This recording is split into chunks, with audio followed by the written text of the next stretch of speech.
Release డేట్లు చూస్తున్నప్పుడు సాధారణంగా మీరు అవతల కాంపిటేటివ్ ఏ సినిమా వస్తుంది, సీజన్ ఎలా ఉంది, ఇవన్నీ చూస్తుంటారు అందరూ కూడా.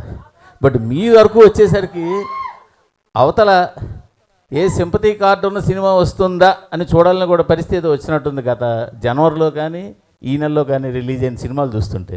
ఇది మీరేమంటారు దాన్ని? అంటే 2 సినిమాలకి కంటెంట్ కంటే సింపతి ఎక్కువ వర్కౌట్ అయిందంటారు వాళ్ళకి. నేను అడుగుతున్నాను మిమ్మల్ని. కంటెంట్ కానీ కంటెంట్ ఉంటేనే వర్కౌట్ అవుద్ది. బట్ గమ్మదేంటంటే మీరు గుంటూరు కారం కలెక్షన్స్ కానీ ఇప్పుడు వస్తున్న లక్కీ భాస్కర్ కలెక్షన్స్ కానీ మంచి కలెక్షన్స్, కానీ ఈ హడావిడి మధ్యలో అవి కనపడకుండా అయిపోయాయి కదా. ప్రశ్న మంచి ప్రశ్న, మీకు మంచి ఫ్యూచర్ ఉంది. నాకేం అర్థం కాలేదు ఏం చెప్పాలి, ఏం చెప్పాలి. ఎందుకంటే నా సినిమాల మీదకి వచ్చినప్పటికే కరెక్ట్గా ఇట్లాంటి బాంబులు పేలుస్తున్నారు అంతా. అది దాని కారణం ఏమంటారు? అంటే నా సినిమాల మీద ఏదైనా సినిమా వస్తుంటే అందరు కష్టాలు గుర్తొస్తున్నాయి. అదేంటో నాకు అర్థం కావట్లేదు. ఇక నుంచి అదే బాబీ గారిని అడిగాను, నేను బాబీ గారు ఏదైనా కష్టం ఎతకాలి సంక్రాంతికి, లేకపోతే సార్